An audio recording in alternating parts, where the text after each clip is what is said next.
Nikukaribishe tena kwenye sehemu ya pili ya kozi yetu ya Adobe Photoshop. Jina langu ni Muhammad kutoka Movitech Academy.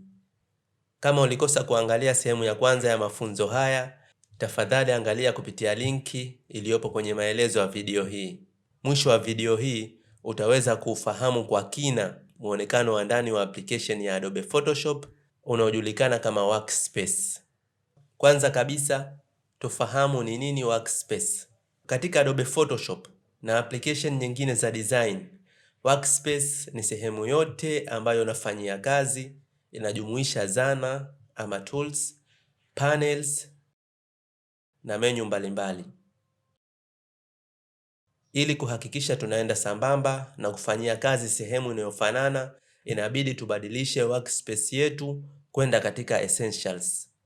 Kubadilisha Workspace kwenda katika Essentials, utaenda kwenye window, Workspace, alafu chagua Essentials. Na kureset Workspace, tunaenda pia kwenye window, tunachagua Workspace, alafu tuna reset. Kwa mfano hapa tunafanyia kazi katika Workspace ya Essentials ambapo tunaona kuna tick. Sasa tukireset hapa tutareset Essentials. Kwa hiyo hii itatusaidia kama ilikuwa tumefunga kwa bahati mbaya ama watumiaji wa application ni watu tofauti, kwa hiyo kuna mmoja amebadilisha sivyo wewe ambavyo umezoea, kwa hiyo una reset Essentials na inarudi kama ilivyokuwa awali. Sasa tuanze kuelezea muonekano wa ndani wa application ya Adobe Photoshop. Sehemu ya kwanza ambayo tunatakiwa kuifahamu ni application frame. Application frame imebeba vitu vyote vya Workspace katika sehemu moja. Katika application frame ndio sehemu ambayo unaweza kuisogeza application yako kutoka sehemu moja kwenda nyingine. Vile vile unaweza ukaikuza application yako ama ukaexpand. Vile vile una uwezo wa kuminimize ama kuifunga application yako. Sehemu nyingine ambayo unapaswa kuifahamu ni menu bar.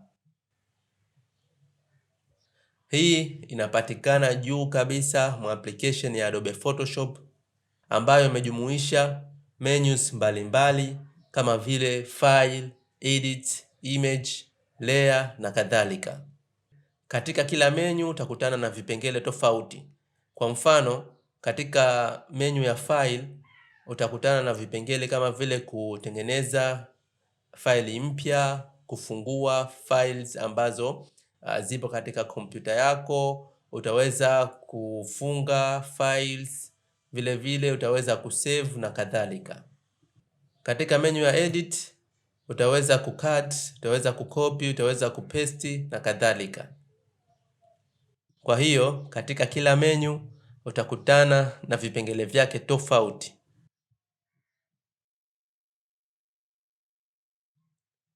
Sehemu nyingine ambayo unapaswa kuifahamu ni document window.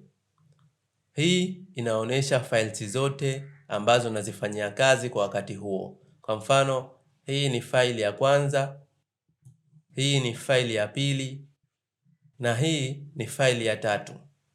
Kwa hiyo hizi ni kazi tatu tofauti. Upande wa kushoto wa application ya Adobe Photoshop kunapatikana tools panel.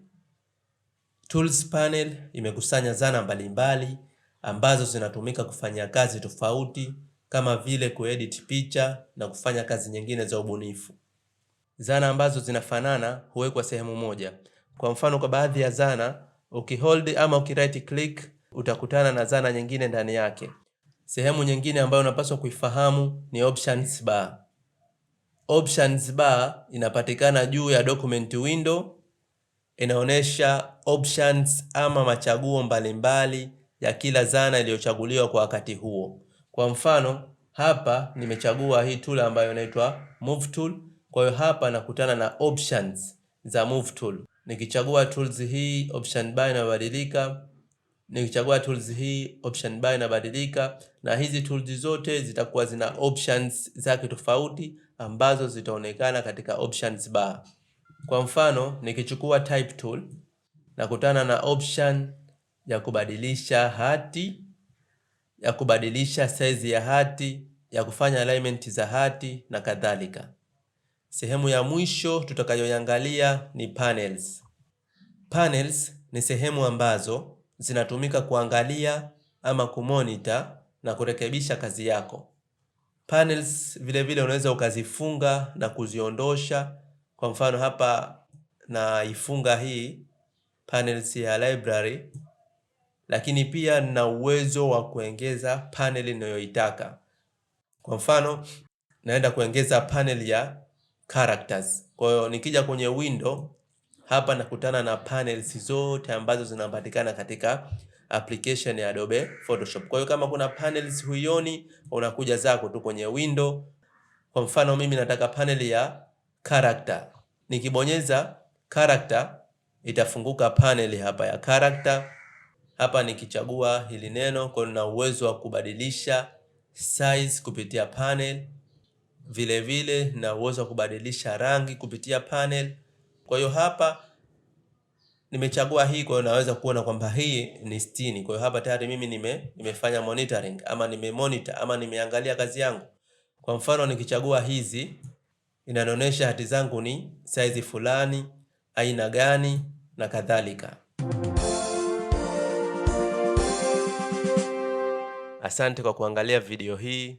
Kama bado hujasubscribe, tafadhali bonyeza button ya subscribe.